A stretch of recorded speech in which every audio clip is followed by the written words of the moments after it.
En esta sesión vamos a hablar de una cuestión muy importante que tiene que ver con el alto poder que en las democracias adquieren los impuestos. En una palabra, los impuestos en democracia son excesivamente altos. Y uno de los mayores errores que puede cometer cualquier sistema político es subir en exceso la fiscalización, subir excesivamente los impuestos. Todas las crisis históricas que han tenido además consecuencias bélicas, tienen una cita con el alto poder fiscal, con un elevado poder de impuestos. Es decir, cuando los impuestos suben excesivamente durante mucho tiempo, esto tiene problemas. Y uno de los mayores problemas de las democracias actuales es que no son capaces de bajar los impuestos, porque esos impuestos no se traducen en beneficios sociales.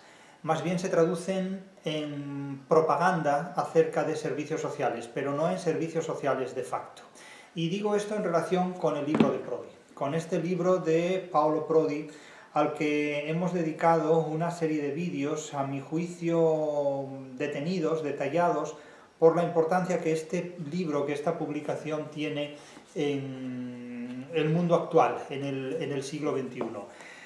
Hay una constante a lo largo de este libro de Prodi, discretamente mencionada, pero que no se subraya a mi juicio, con la intensidad que sería necesario hacerlo. Y es, como digo, la alta fiscalización de las democracias, los elevados impuestos y los numerosos impuestos que una democracia exige a los contribuyentes, exige sobre todo a los trabajadores, porque hay muchas personas que, por desgracia, no tienen un trabajo, no optan a un trabajo y no contribuyen tampoco fiscalmente, pero es que quien trabaja paga muchísimos impuestos y en diferentes tramos impositivos, en diferentes niveles, y tal exceso de fiscalización, tal exceso impositivo no se ve traducido de ninguna manera, no resulta traducido de ninguna manera en beneficios sociales. Es decir, que las exigencias impositivas están muy por encima de lo que el Estado ofrece a cambio. Entonces la pregunta es, ¿a dónde van los impuestos que recauda el Estado? Y claro, alguien podría decir maliciosamente, van a los amigos del comercio. Sí y no.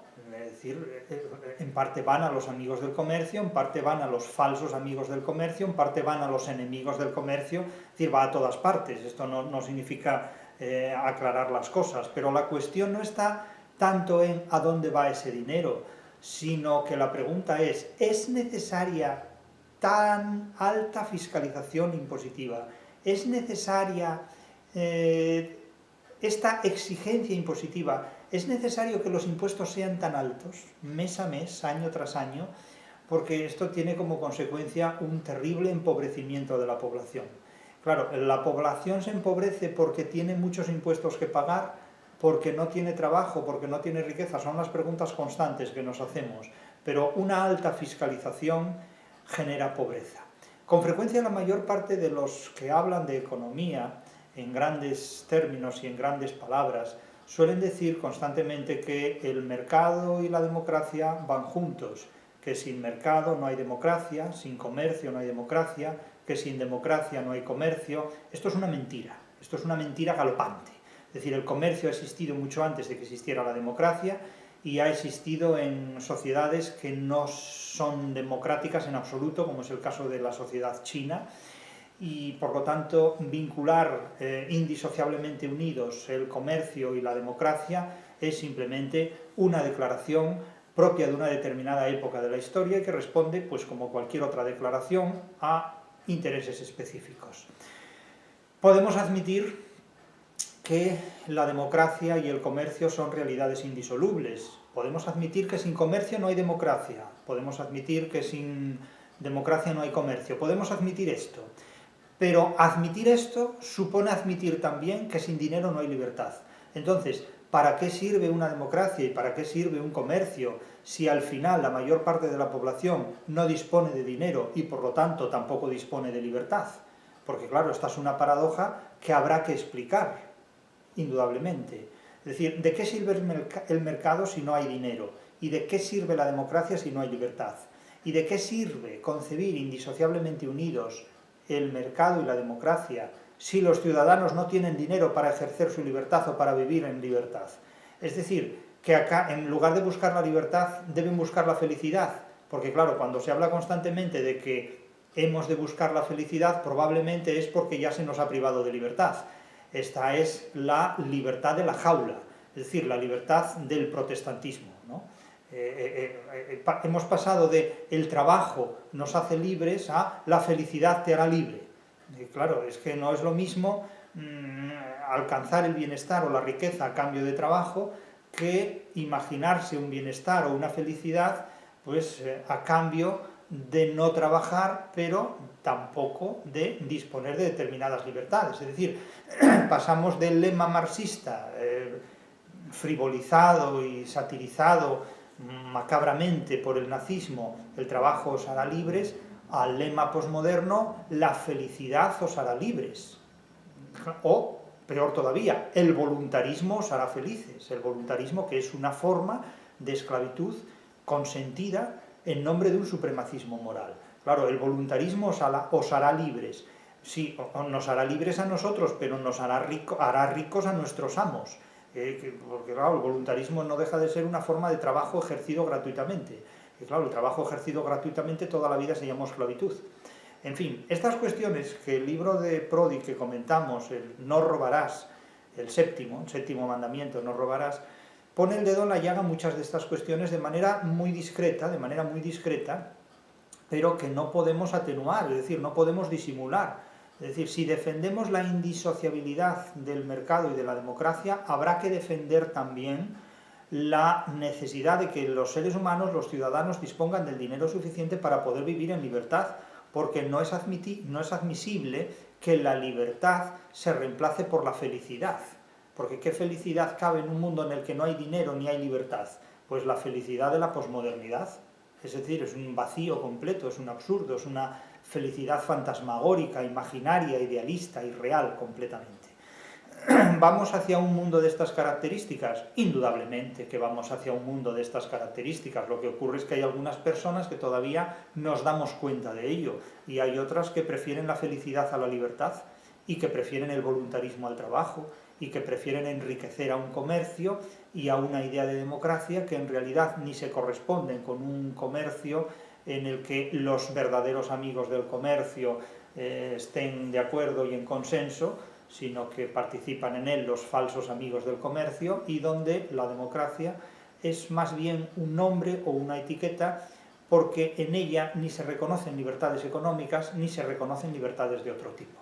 Se reemplaza la libertad básicamente por la felicidad. Entremos en detalles.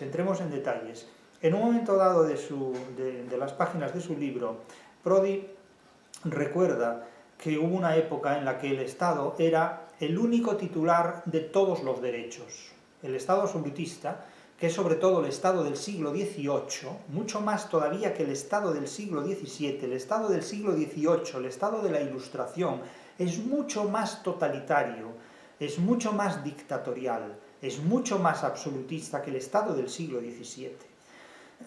Y de hecho, precisamente, es mucho más absolutista, y precisamente por serlo, provoca el estallido de una revolución como la francesa, sobre todo en países donde la tradición totalitaria era, aunque no lo parezca, mucho más flexible, como el caso de España. Es decir, el Estado francés del siglo XVIII es mucho más totalitario que el Estado español del siglo XVII, muchísimo más, y también muchísimo más totalitario que el inglés, indudablemente, muchísimo más totalitario que el inglés.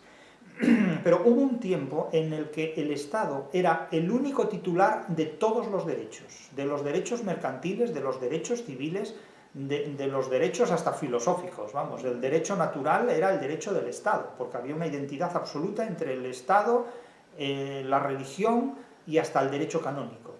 Pues bien, cuando el Estado es el único titular de todos los derechos, el único juez, el que tiene el único criterio para juzgar la paz y la guerra, para establecer relaciones y tratados comerciales, para decir lo que se compra y lo que se vende, lo que se publica y lo que se censura. Ese es un Estado terriblemente totalitario, y ese fue el Estado francés, sobre todo del siglo XVIII, y lo llamaron el Estado ilustrado, porque ese totalitarismo se ejercía en nombre de un determinado racionalismo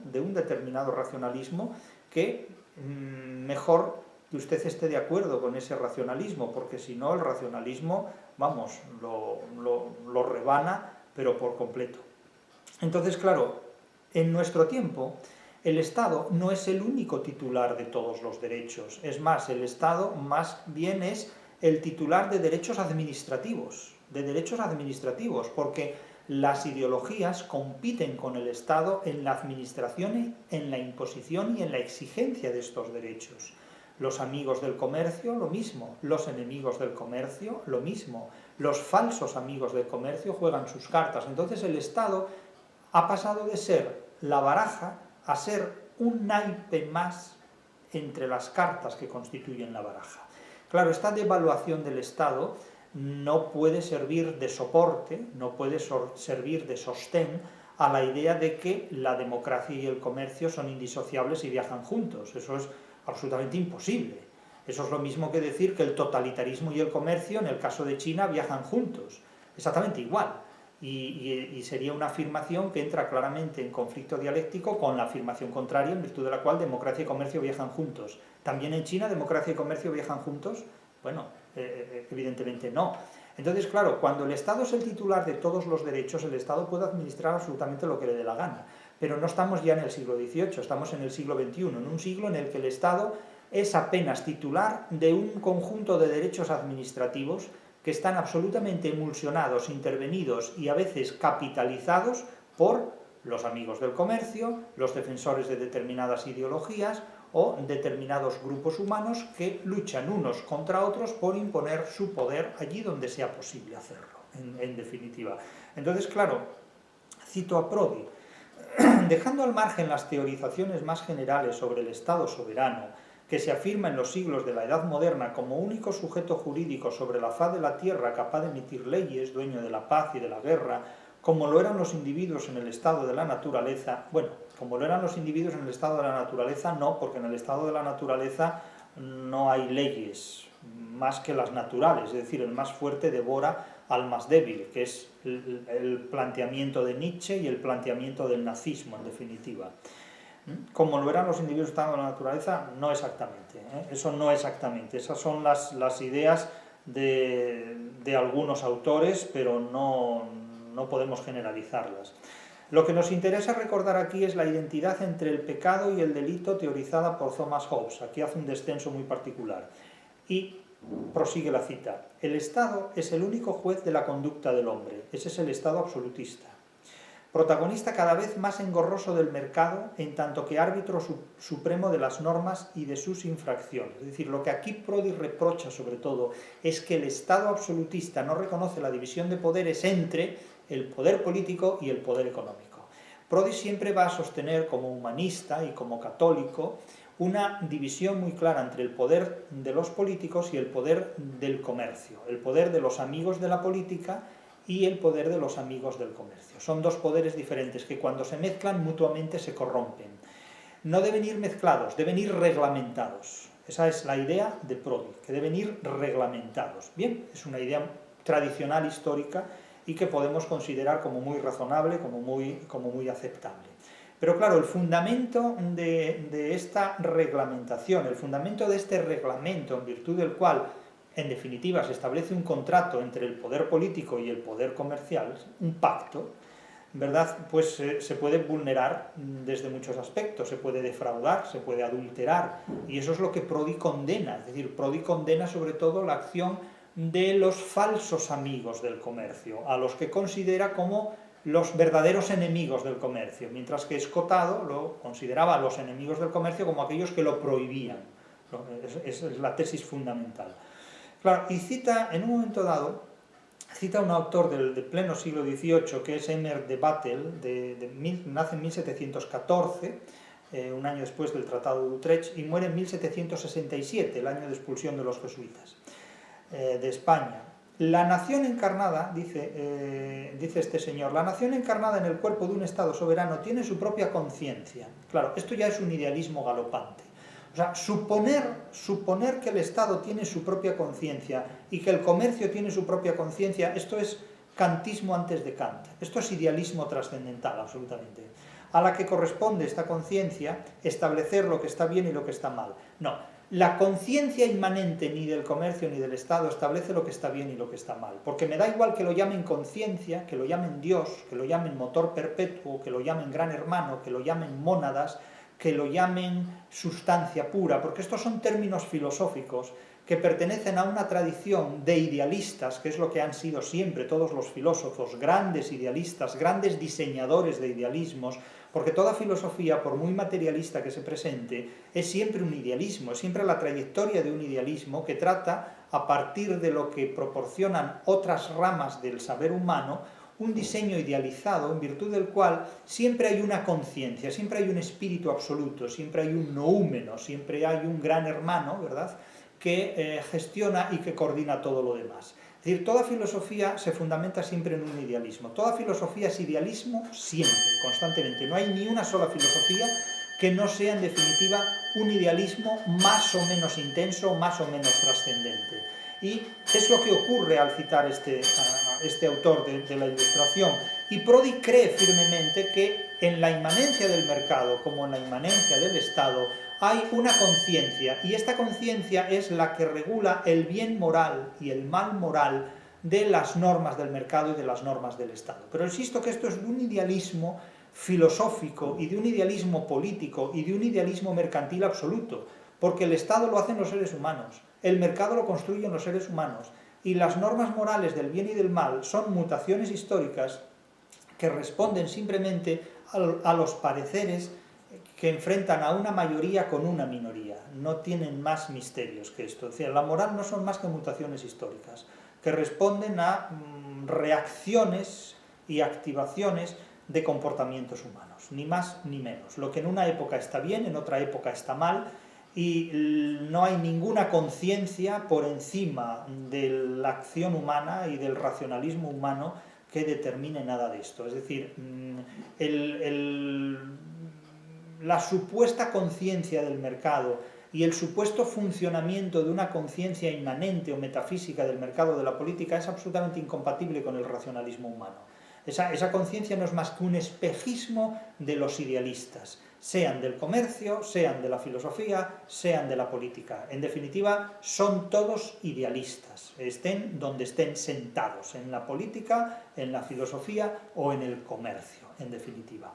El caso es que durante el siglo XVIII el Estado se come íntegramente al mercado y el Estado gestiona absolutamente todo lo que tiene que ver con el mercado. Establece los pactos, establece los contratos, dispone las guerras para allanar el mercado allí donde sea posible, costumbre que todavía prevalece hoy, es decir, para convertir un determinado territorio en un mercado propicio, se hace pacíficamente, pero si por la paz las cosas no funcionan, si no funcionan por las buenas, pues se utiliza la guerra como una prolongación de la política para ampliar geopolíticamente un territorio mercantil. Eso lo practican las grandes potencias, sobre todo Estados Unidos, no es ningún misterio esto, para extender territorialmente el área mercantil dentro de la cual pues, determinadas oligarquías o determinados grupos humanos pueden ejercer estas prácticas comerciales. Es decir, la política ha estado siempre al servicio de los intereses comerciales y los intereses comerciales han estado siempre al servicio de la política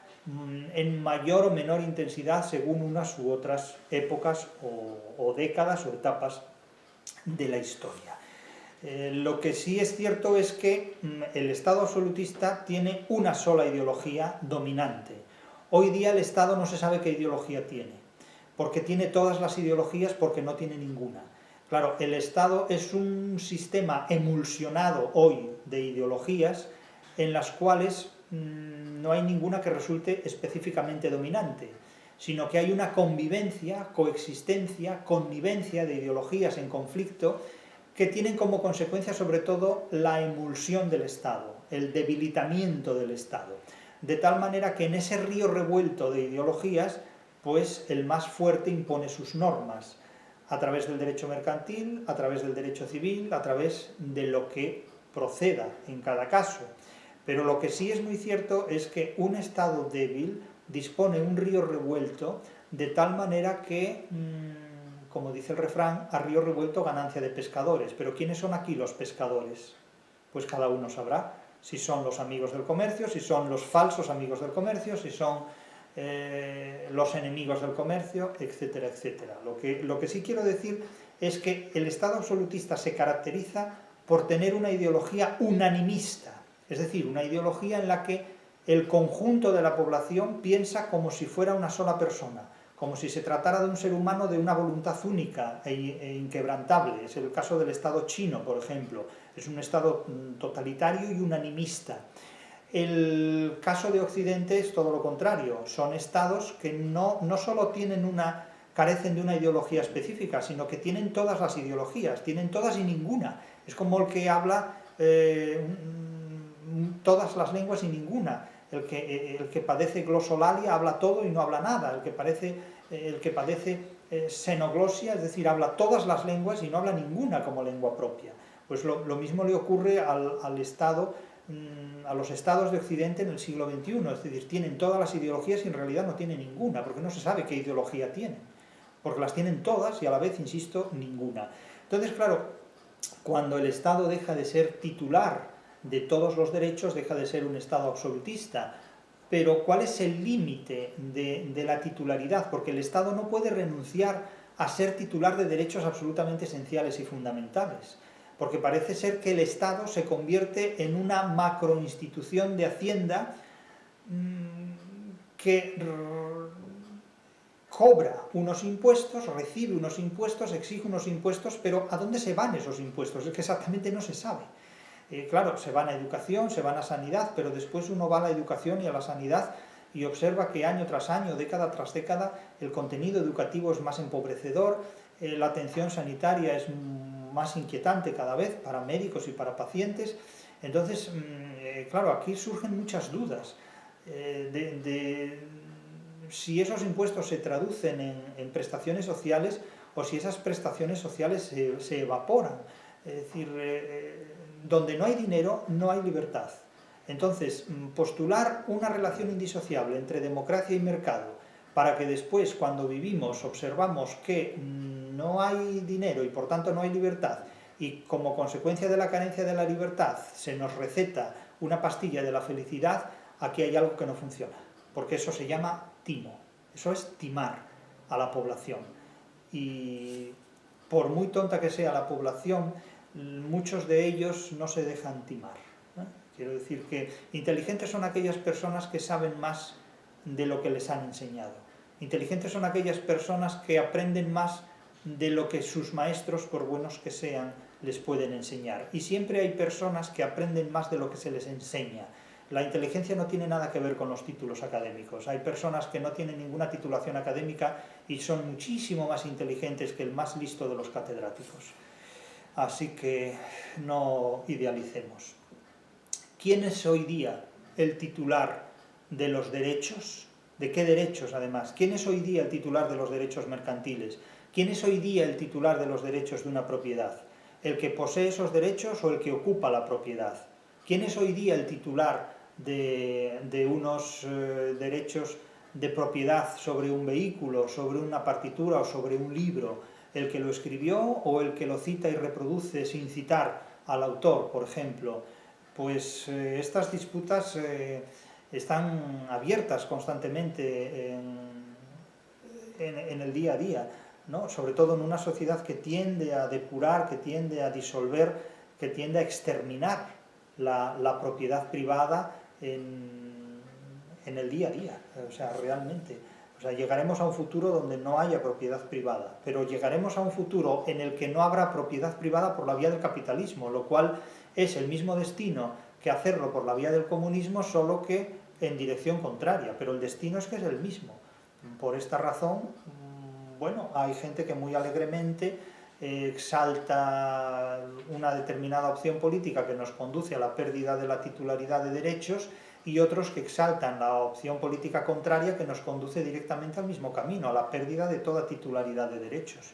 Naturalmente esto se puede discutir y es lo que hace mucha gente, discutir, pero mientras ustedes discuten, sin darse cuenta, pierden los derechos, sin ningún tipo de problema. Así que bueno, Pueden seguir discutiendo o pueden defender sus derechos, o pueden discutir para defender sus derechos o para que todo siga igual. Eso ya cada uno lo sabrá. Pero vean que generación tras generación el ser humano pierde derechos y pierde sobre todo el derecho más importante, poder adquisitivo, que es el que asegura el ejercicio de múltiples libertades, fundamentalmente. Dice Prodi en un momento dado que el modelo de la ciudad mercantil de la Edad Media se ve corrompido por el Estado moderno, que al someter, y aquí cita Gromman, que al someter la economía a la política obliga al capital a seguir los caminos impuestos por el poder del soberano para obtener el máximo rendimiento de su propio poder. Es decir, que Prodi advierte que el Estado moderno interviene en el comercio para incrementar el poder de los jefes de Estado, para incrementar el poder de las oligarquías que gobiernan o de la familia que gobierna o directamente del gobernante. Porque eso es lo que hacen los estados absolutistas, que no procuran el bien de la población, sino que procuran el bien de los gobernantes, o del gobernante específicamente. Bien, esto puede decirse del estado absolutista, pero es que también puede decirse, en cierto modo, del estado de cualquier época de la historia, de cualquier época de la historia de los estados y de cualesquiera época de la historia, cualesquiera épocas de la historia en la que sin haber estados hay gobiernos feudales, gobiernos de ciudades-estado, de polis o simplemente gobiernos de confederaciones estatales o de mancomunidades. Entonces, claro, no hay que olvidar que el Estado moderno, el Estado que surge en la Europa del Renacimiento, surge sobre todo en la Europa meridional, surge en la Europa meridional como una alternativa al poder religioso. Es decir, los estados modernos surgen como alternativa del poder civil al poder religioso y surgen en el seno de una comunidad que es todavía cristiana sin haber vivido el cisma, porque la reforma sobre todo lo que plantea es una involución a la preservación del modelo político medieval, que es el concepto del mercado que tienen también en su mente Calvino y Lutero. El comercio del protestantismo se articula a través de mercados rurales, de mercados urbanos, es decir, de mercadillos o de rastros. Esa es la idea del comercio genuina que tiene el protestantismo, que luego tuvo su desarrollo, naturalmente, como lo tuvo también el comercio católico, indudablemente. Pero el nacimiento de los estados modernos, el nacimiento de los estados mediterráneos, porque evidentemente los estados que surgen históricamente son, en primer lugar, España en 1469, en 1492 sobre todo, y después los estados posteriores. Es decir, ¿dónde está Alemania en 1492? ¿Dónde está Inglaterra o Gran Bretaña en 1492? ¿Dónde está Italia y Alemania si hasta 1871 Alemania no se forma como país, como nación? Han tenido que articularse como nación para articularse como Estado, porque antes fueron incapaces de hacerlo. Entonces, estos estados surgen naturalmente como una alternativa del poder civil frente al poder religioso, frente al poder eclesiástico. Pero la reforma luterana básicamente pretende una preservación de los modelos medievales de vida, tanto políticos como comerciales, más allá del Renacimiento. Esto hoy no se percibe así porque la propaganda protestante fue en otra dirección, para actualizarse a medida que pasa el tiempo. Pero en definitiva los orígenes del mercado y el concepto de comercio y de mercado que tiene el mundo protestante es completamente medieval en pleno Renacimiento y es completamente medieval en pleno siglo XVII. Y prácticamente hasta que no se disuelve el Sacro Imperio Romano-Germánico en 1806, toda la geografía de lo que hoy es Alemania vivía sumida prácticamente en prácticas tardomedievales, completamente, completa y absolutamente. Hoy día tenemos escritores que dicen que nos hemos equivocado de Dios, como podían recitar el rosario del revés, porque no saben exactamente lo que dicen cuando hablan en estos términos. Pero este sometimiento del Estado al poder religioso se supera sobre todo con el crecimiento y el nacimiento de los estados mediterráneos, evidentemente. Es decir, el protestantismo lo que plantea sobre todo es una alternativa feudal al Estado, es una alternativa, digamos, localista, es la preservación de los poderes locales frente a la imposición de los poderes estatales. Y lo que plantea sobre todo es el poder del mercado local frente a las exigencias de un posible Estado que controle el mercado local. Evidentemente, es una preservación. El protestantismo es una preservación de la Edad Media en pleno Renacimiento, prácticamente hasta la Ilustración, prácticamente hasta la época del colonialismo, en definitiva. Y naturalmente es una resistencia a la intervención política y también a la intervención mercantil gestionada desde el Estado, en definitiva.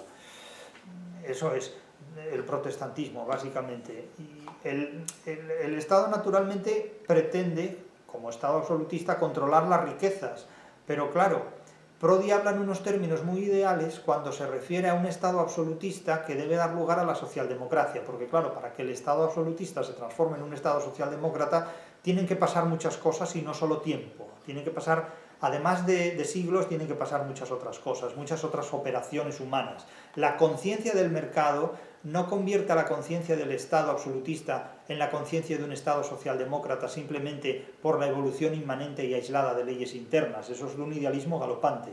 Y dice Prodi, la tarea del Estado es ocuparse del aumento de la riqueza de los individuos de la que depende su poder. Bueno, eso es un Estado idealista, eso es una utopía completamente. El soberano, escribe Botero, y cita Prodi, debe velar por el cumplimiento de las reglas del mercado, porque el fraude en el comercio no es menos dañino para la sociedad que la violencia, pero no debe limitarse al tradicional control del comportamiento de los actores individuales, sino que debe intervenir de forma positiva para oponerse a la especulación financiera y a las rentas parasitarias que destruyen la economía real, la producción y el comercio, y favorecer las iniciativas económicas de sus súbditos. Bueno, es que esto es bellísimo todo, esto es un relato idealista, esto es lo que debería ser un mundo feliz, según el patrón que aquí diseña este autor. Pero es que la realidad dista mucho de todo esto, es que la realidad no es un mundo a la carta, la realidad existe y tú te las apañas, esto lo hemos dicho muchísimas veces. Entonces esto es una teoría idealista del Estado, una teoría idealista del comercio, y esto lo podría afirmar Kant, tranquilamente. Y podemos añadir, y que me toque la lotería esta semana, claro, evidentemente. De hecho, la lotería es una forma fraudulenta completamente de acaparar dinero, porque es una forma azarosa, no ilegal, pero sí inconsecuente, de acaparar una cantidad de dinero de forma completamente aleatoria. Y no sé si simpática o no, supongo que también, pero vamos, lo lógico sería que en una sociedad racional la lotería no existiera y todo fuera resultado del trabajo y no del azar. Pero estamos muy lejos, porque la lotería existe sobre todo no para congraciar a unos acertantes, sino simplemente para hacer dinero a costa de ella, y para que ese dinero lo haga el Estado. Con lo cual, imagínense, claro, todo lo que se puede decir sobre la lotería nos llevaría a días y días de charlas y de debates completamente inútiles, porque la lotería no va a desaparecer. Eso funciona por simplemente una ansiedad basada en índices probabilísticos extremos, en definitiva. Y advierte Prodi en términos también muy idealistas: la verdadera riqueza de un país consiste en el bienestar del pueblo, y que la acción del soberano debe dirigirse principalmente a desarrollar la agricultura y la industria, a atraer a los mejores artesanos y a fomentar la expansión demográfica y el comercio. Claro, estamos en la misma línea, en la línea de Botero, ¿no? que señala en su libro, pero es que todo esto es de un idealismo absolutamente galopante. O sea, el bienestar del pueblo, ya, pero ¿de qué pueblo? ¿Y en qué consiste el bienestar del pueblo? En que la gente tenga sanidad, tenga derechos, tenga salud, tenga los supermercados o las casas llenas, pero ¿a cambio de qué impuestos? Es que esto, en definitiva, es brindar al sol. Esto es una declaración de idealismo y de buena voluntad, pero ¿cómo se hace esto? El problema es cómo se hace esto. Esto es todo lo contrario a lo que ocurre en la globalización. La verdadera riqueza de un país consiste en el bienestar del pueblo, pero es que hoy no te quitan dinero y te quitan libertad, pero a cambio te dan felicidad. Te quitan trabajo, pero te ofrecen voluntarismo. Te quitan libertad, pero te ofrecen felicidad. Y te quitan dinero, pero en realidad lo que te ofrecen es un salario emocional. Es decir, yo a usted le voy a pagar menos, pero a cambio recibirá más estímulos emocionales. Oiga, miren, los estímulos emocionales ya me los busco yo como quiera, si quiero buscármelos. usted págueme un dinero. Dice, no, es que en vez de pagarle 3.000 euros, le vamos a pagar 900 euros y lo demás lo cobra usted en emociones. ¿Por qué? ¿Y cuáles son esas emociones? Pues creatividad, conectividad, inteligencia emocional, ese tipo de cosas. Oiga, ¿me está usted tomando el pelo? Pues sí, pero claro, no le voy a decir que le estoy tomando el pelo, evidentemente. Entonces, claro, esto es de un idealismo absolutamente galopante. Jamás existió una sociedad así descrita, salvo en las utopías de los filósofos. Entonces, me sorprende en cierta manera que una persona como Prodi descienda a estos idealismos, porque en realidad estos idealismos son incompatibles con el racionalismo humano. Y en un momento dado, aquí sí que vuelve Prodi al realismo, y cita una advertencia de Francesco Guicciardini, de 1483-1540, estamos hablando de puro renacimiento, dice, de hace 500 años. Esta advertencia es la siguiente, fíjense ustedes qué actualidad tiene esto. Cita a Guicciardini y dice, Guicciardini, digo que el duque de Ferrara, que hace comercio, mercatantia, que hace mercaduría, no solo hace una cosa vergonzosa, sino que es un tirano al hacer lo que es asunto de los particulares y no suyo, y peca tanto con el pueblo como el pueblo peca con él, al entrometerse en lo que es asunto exclusivo del príncipe. Es decir, que según este señor Guicciardini, el soberano, el mandatario, el jefe de un Estado, no puede intervenir en operaciones comerciales, en acciones comerciales. El monarca, el rey, no puede intervenir en acciones comerciales. Y le reprocha Guicciardini al rey que lo haga. Y reprocha también al pueblo que lo consienta, porque el pueblo que lo consiente es cómplice de estas operaciones comerciales. Entonces, claro, dice Prodi que estas palabras tienen hoy día mucha actualidad. Tiene mucha actualidad tanto en los siglos XX como en el siglo XXI. Y cito a Prodi ahora. Considero, dice Prodi, de gran interés estas célebres palabras del florentino. Del florentino quiere decir de Florencia, no, florentino es un epónimo, vamos, es decir, un gentilicio, es decir, procede de Florencia, no es nombre propio. Palabras del florentino, no de Florentino, del florentino, para toda la historia europea, y sus repercusiones se dejan sentir también en el terreno de la política actual. Esto es lo que dice Prodi en la página 392 de su libro. Las célebres palabras del florentino, para toda la historia europea. Florentino Guicciardini. En mi opinión, de hecho, esta reflexión de Guicciardini constituye una de las primeras definiciones de la clara distinción entre lo público y lo privado, entre la esfera política y el mercado, que encaminó a Occidente hacia la modernidad, hacia las libertades y hacia los derechos humanos. Prodi sin duda tiene razón en esto, pero esta división de poderes entre el poder político y el poder económico no siempre se ha respetado, y en absoluto se ha respetado siempre al 100%. Y es posible que hoy día, según advierte Prodi, esta relación esté más adulterada que en ningún otro momento anterior de la historia, y eso que ha habido momentos muy adúlteros en la historia, desde el punto de vista de la relación entre la política y la economía. Prodi dice que la política es una conjugación de los intereses particulares de los ciudadanos en el marco de una identidad compartida por una entidad superior. Bueno, esta es una definición descriptivista de política como puede serlo cualquier otra. Yo he definido siempre la política como la organización de la libertad, la administración del poder en el marco de un Estado o incluso fuera también del marco del Estado. Eso es política, en definitiva. Según hablemos de la política familiar, de la política económica, de la política histórica, etcétera, etcétera, o de la política estatal, o de la política feudal, o de la política religiosa, en definitiva. Si entra en el mercado la política, no solo peca, sino que se convierte en tirano el mandatario, al igual que el pueblo de los productores y comerciantes pecaría si se inmiscuyera directamente en la gestión del poder político.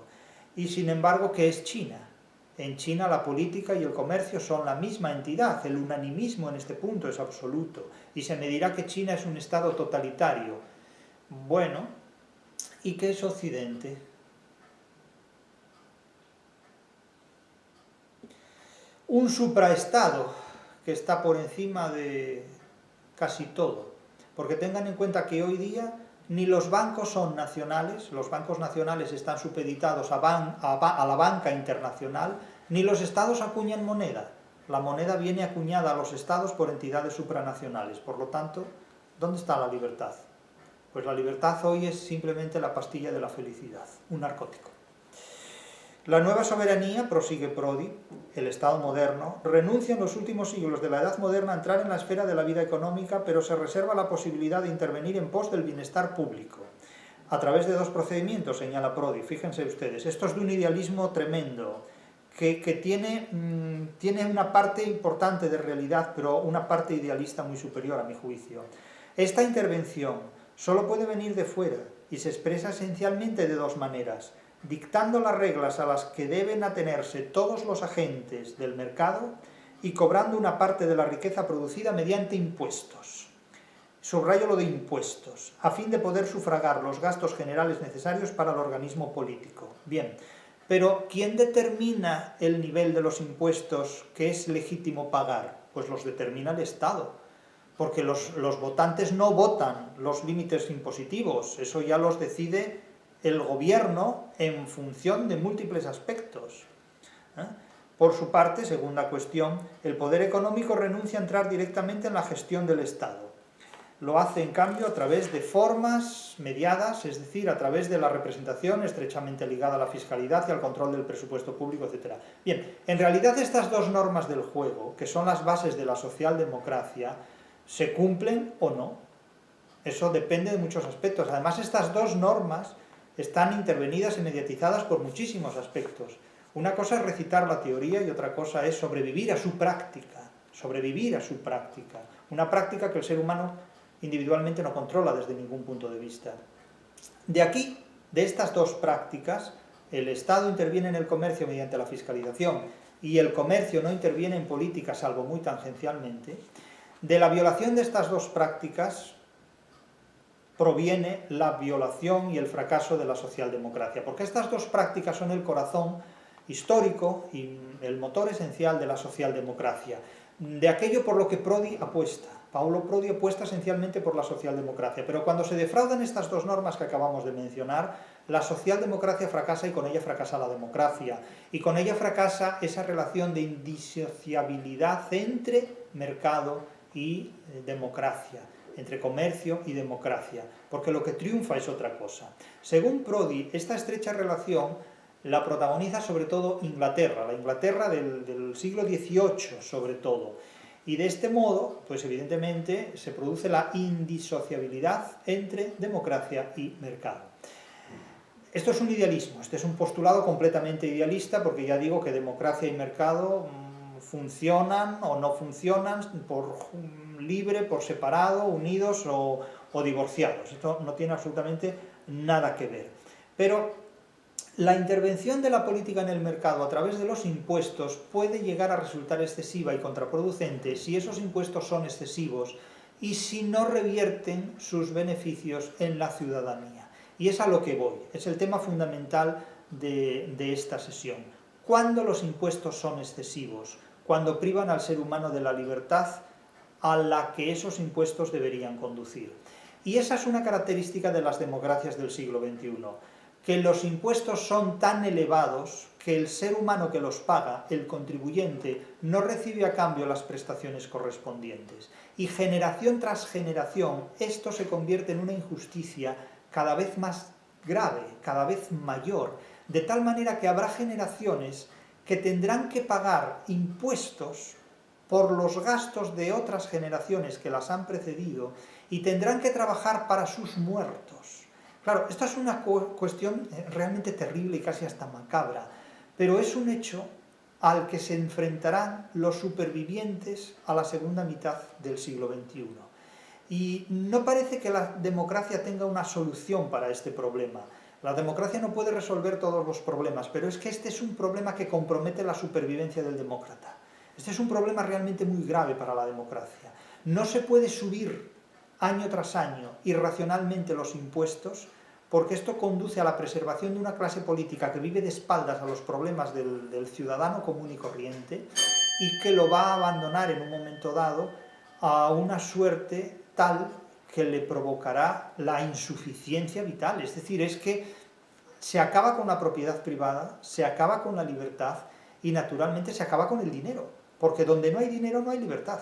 Por lo tanto, no se puede hablar de democracia como algo indisoluble del mercado y del mercado como algo indisociable de la democracia cuando los demócratas no tienen dinero para ejercer su libertad. ¿Para qué se quiere un mercado si no hay dinero? ¿Y para qué se quiere una democracia si no hay libertad? Este es un problema que la democracia del siglo XXI tiene que resolver si quiere sobrevivir. Otra cosa es que no quiera sobrevivir, pero eso ya es un problema que yo no puedo resolver, evidentemente. Claro, dice Prodi, lo que quiero añadir es que la obligación de pagar impuestos pasa precisamente de la esfera de los deberes morales a la de los delitos. De ahí el esfuerzo del Estado por dotar ese delito de carga ideológica. Así, la guerra y la seguridad interior pasan a ser temas centrales y poco a poco también será un tema central la felicidad pública. Ya, pero a mí cuando me hablan de felicidad es porque me están escondiendo la premisa fundamental, que es la libertad, ¿no? Entonces, claro, los impuestos de la democracia, a mi juicio, son exagerados.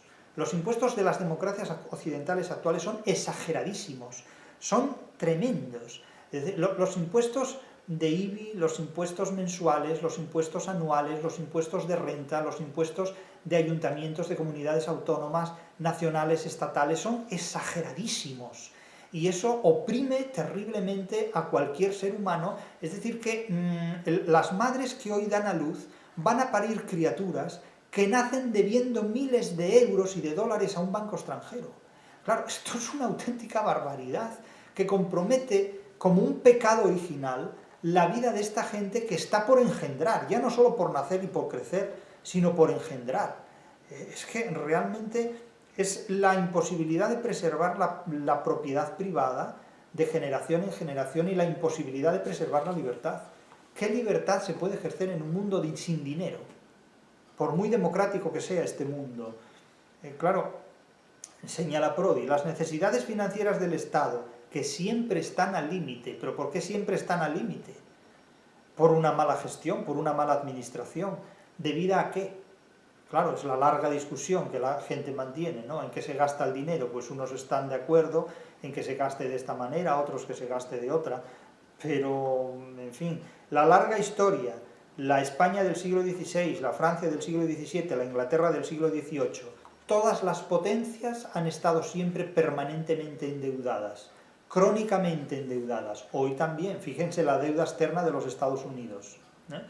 Claro, se lleva a cabo, para controlar la economía, se lleva a cabo la creación, para controlar la economía desde el Estado, se lleva a cabo la creación de los bancos nacionales. 1694 se crea el Banco de Inglaterra. Bien, pero fíjense que hoy día los bancos nacionales han dado lugar a los bancos internacionales, es decir, a los bancos transnacionales, a los bancos que no están gestionados por un país en concreto, sino por varios países en concreto, y en realidad, ¿quién es el titular de esos bancos? ¿Los estados o los amigos del comercio? ¿O los falsos amigos del comercio? Eso ya cada uno tendrá su propia respuesta, cada uno tendrá su propia interpretación. Pero piensen que hoy los estados no acuñan moneda. La moneda les llega a los estados ya acuñada por entidades supraestatales, supranacionales.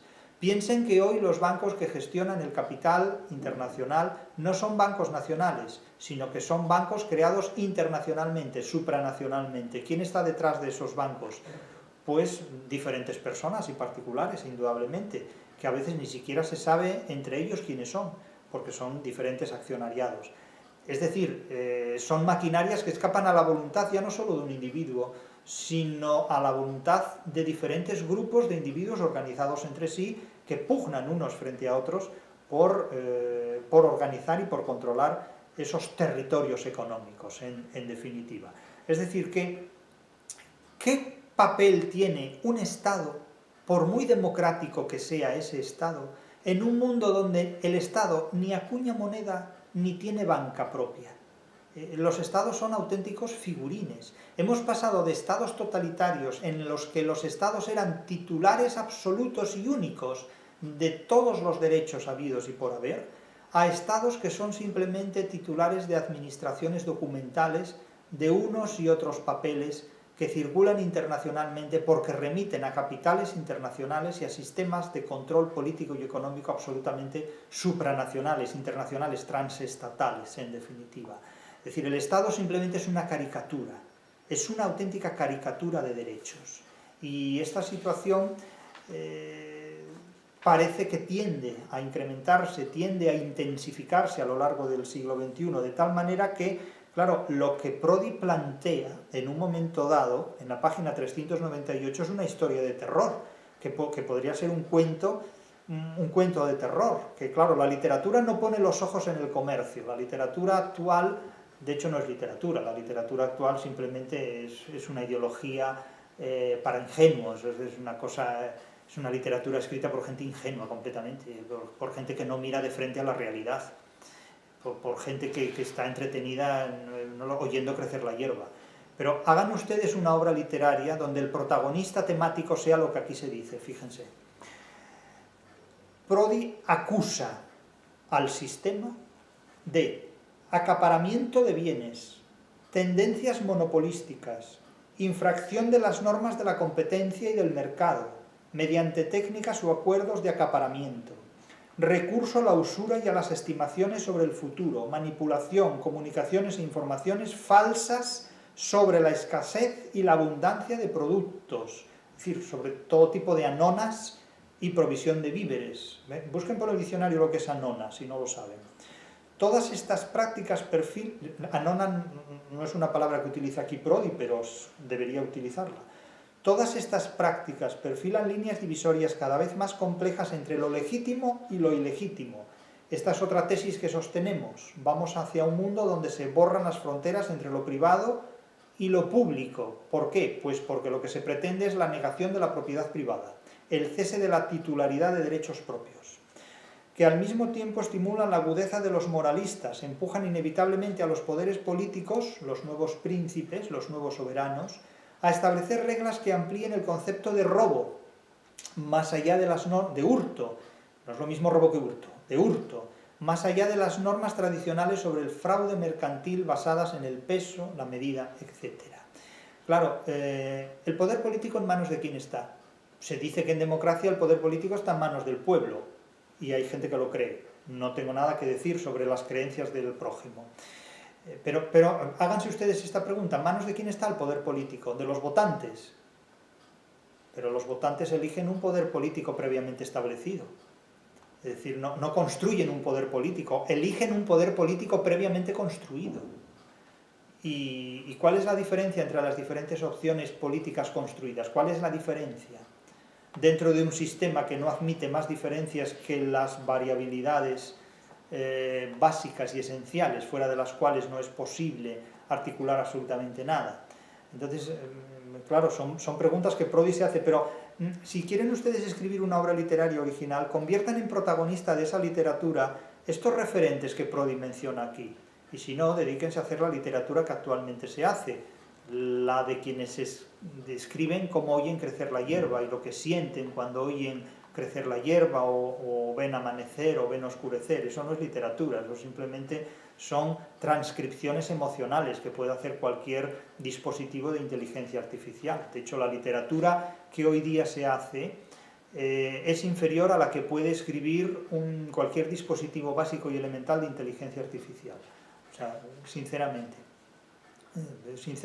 o sea, cualquier dispositivo básico de inteligencia artificial escribe una obra literaria muy superior a la que habitualmente se expone por ahí, por aquí, por allá, por donde sea, como una obra literaria. A mi juicio, a juicio de ustedes, que sea lo que Dios quiera.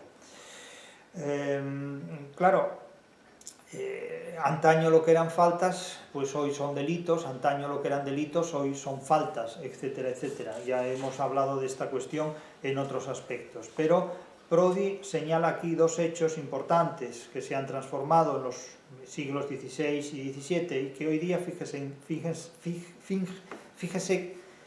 fíjense cómo son. Asistimos a la formación de un complejo sistema de ordenanzas e intervenciones políticas que no se limitan al control de los mercados, sino que determinan sus reglas internas. Eso lo hace el Estado absolutista. Vean a ver ustedes qué puede hacer hoy el Estado para controlar el mercado. Los gremios empiezan a reemplazarse, aunque su existencia se prolongará durante algunos siglos, por una regulación basada en el conflicto y en el entendimiento entre la República Internacional del Dinero y la autoridad política. Es cierto que los gremios se disolvieron para dar lugar a otras formas de organización comercial, que serían, entre otros, las multinacionales. Pero la primera expansión colonial de Europa, que tiene lugar en el siglo XVIII, porque lo anterior, más que una expansión colonial, fue una expansión territorial. No es lo mismo incrementar territorios que convertir a territorios en colonias, es decir, no es lo mismo el imperio español que el imperio inglés o que el imperio francés. Está en la base de una concepción determinante de lo que ha sido el comercio ya en el siglo XIX y en el siglo XX. Pero es que el comercio en el siglo XXI ya no tiene nada que ver con lo que fue el comercio en el siglo XX. El comercio del siglo XXI se orienta básicamente a la derogación de la propiedad privada, a la sustitución de la libertad por la felicidad y a la disolución del Estado moderno en una entidad que quedará completamente controlada por un derecho mercantil no constituido por los Estados, sino configurado por los amigos del comercio.